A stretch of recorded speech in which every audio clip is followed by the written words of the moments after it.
हर हर महादेव। दोस्तों नमस्कार, हमारे भक्ति जीवन चैनल पे आप लोगों का स्वागत है। आइए सुनते हैं श्रीमद् भागवत महापुराण कथा महर्षि वेद व्यास जी कृत चतुर्थ स्कंद का 11, 12, 13, 14 अध्याय। 11वां अध्याय में है महाराज पृथु का जन्म और राजाभिषेक। जय श्रीमन नारायण। पुत्र विहीन राजा की भुजाओं का मंथन ब्राह्मणों ने किया। मंथन करने से एक स्त्री पुरुष का जोड़ा प्रकट हुआ। भगवान विष्णु विश्व पालनी कला से प्रकट हुए। उस पुरुष का नाम पृथु रखा गया। भगवान की नित्य सेवा में नित्य रहने वाली सहचरी श्री लक्ष्मी के रूप में अर्ची प्रकट हुई। ब्रह्मा जी देवताओं और देवेश्वरों के साथ वहां पधारे। उन्होंने पृथु के दाहिने हाथ में भगवान विष्णु की हस्त रेखाएं और उनके चरणों में कमल का चिन्ह देखा।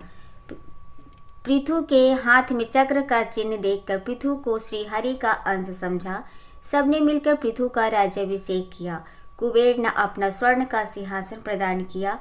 वरुण ने श्वेत छत्र, वायु ने 2 चंवर, धर्म ने कीर्ति में माला, इंद्र ने मुकुट, यम ने दमन करने वाला दंड, सरस्वती ने हार, ब्रह्मा ने कवच, विष्णु भगवान ने सुदर्शन चक्र, वरुण ने 10 चक्रदार तलवार, लक्ष्मी जी ने अविचल संपत्ति, त्वष्टा ने सुंदर रथ, चंद्रमा ने अमृतमय अश्व, अंबिका देवी ने ढाल, पृथ्वी ने अभीष्ट स्थान तक पहुँचाने वाली पादुकाएं, सूर्य ने बाण, अग्नि ने बकरों और गायों के सींगों का धनुष, सिद्ध गंधर्वादि ने नाचने गाने बजाने वाली और अंतर्ध्यान हो जाने वाली शक्तियाँ, समुद्र ने शंख आदि सभी ने कुछ न कुछ भेंट में दिया। राजा पृथु ने कहा कि आप लोगों को मेरी स्तुति नहीं करनी चाहिए, क्योंकि आप लोग किन गुणों को लेकर मेरी स्तुति करोगे। श्रीमद् भागवत महापुराण कथा का 11वां चतुर्थ स्कंद का 11वां अध्याय। हरिओम तत्सत। 12वां अध्याय। पृथ्वी द्वारा पृथु की स्तुति एवं पृथ्वी दोहन।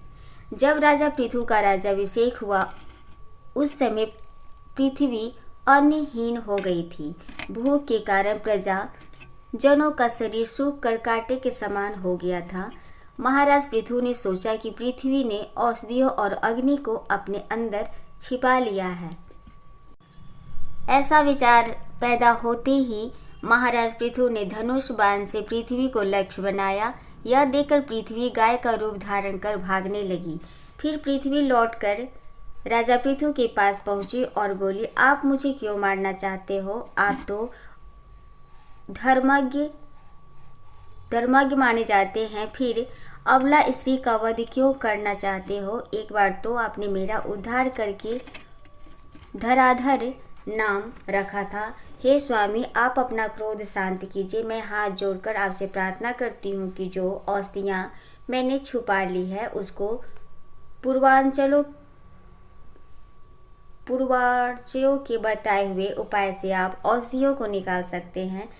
आप मेरे योग बछड़ा, दोहन पात्र और दूहने वाले की व्यवस्था करने की कृपा करें। उस बछड़े को स्नेहपूर्वक मेरे थनों में लगाकर दूध में आपको अभीष्ट वस्तुएं प्राप्त हो जाएगी। महाराज पृथु ने स्वयं भूमनु को बछड़ा बनाकर अपने हाथों से ही समस्त धान्यों को दूह लिया।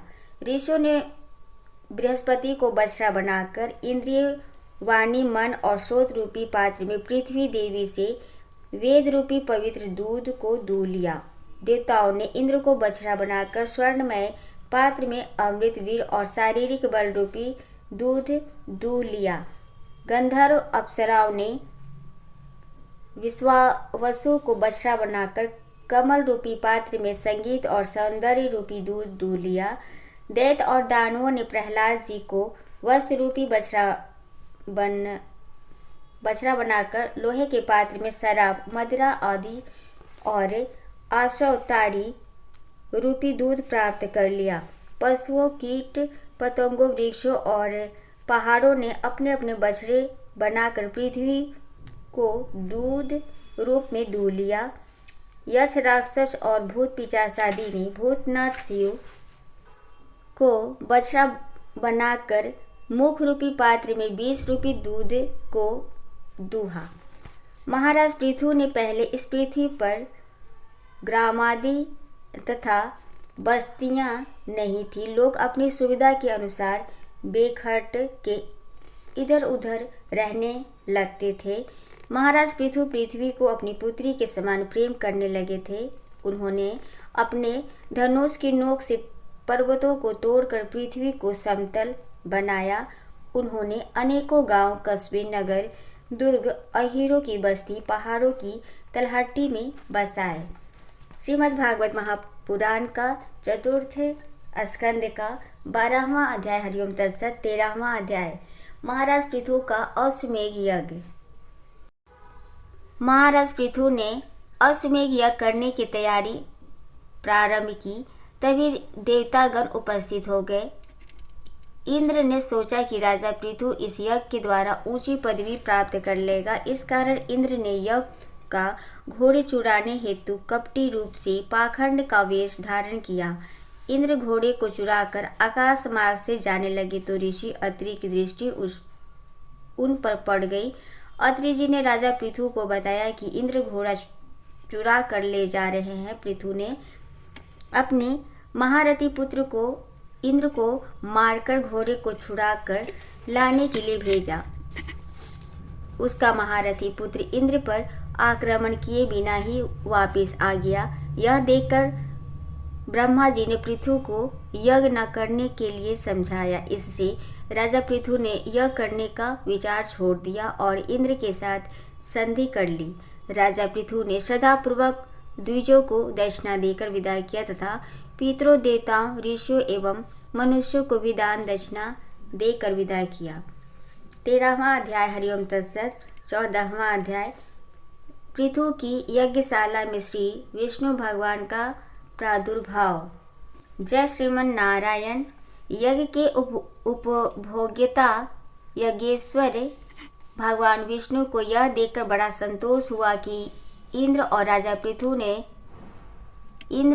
पृथु में संधि हो गई। वह इंद्र को लेकर राजा पृथु के यहाँ पधारे।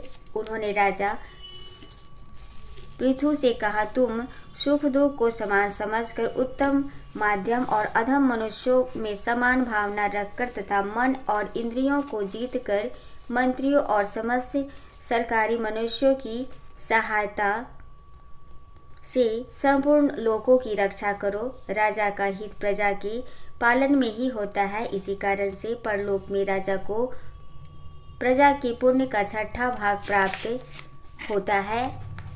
इसलिए तुम न्यायपूर्वक पृथ्वी पर राज्य करते रहो। इससे प्रजा में प्रेम की भावना बढ़ेगी। कुछ समय पश्चात तुम्हें यहीं पर सनकादि सिद्धों के दर्शन प्राप्त होंगे। तुमने अपने गुणों और स्वभाव से मुझे अपने वश में कर लिया है। इसलिए तुम इच्छा अनुसार वरदान मांगो। तत्काल देवराज इंद्र अपने कर्मों से लज्जित होकर राजा पृथु के चरणों में गिरना चाहते थे कि राजा पृथु ने उन्हें प्रेम पूर्वक अपने हृदय से लगा लिया। राजा पृथु भगवान विष्णु से बोले, आपकी कीर्ति कथा सुनने का अवसर व सुख नहीं मिलता, इसलिए मेरी इच्छा है कि आप मुझे 10,000 कान प्रदान करें जिससे मैं आपकी लीलाएं और कथाएं सुन सकूं। भगवान ने उसकी इच्छा स्वीकार कर ली। राजा पृथु ने भगवान विष्णु की पूजा की। भगवान विष्णु राजा पृथु को अपना स्वरूप दिखाकर अंतर्ध्यान हो गए। जय श्रीमन नारायण। 14वां अध्याय। हरिओम तत्सत।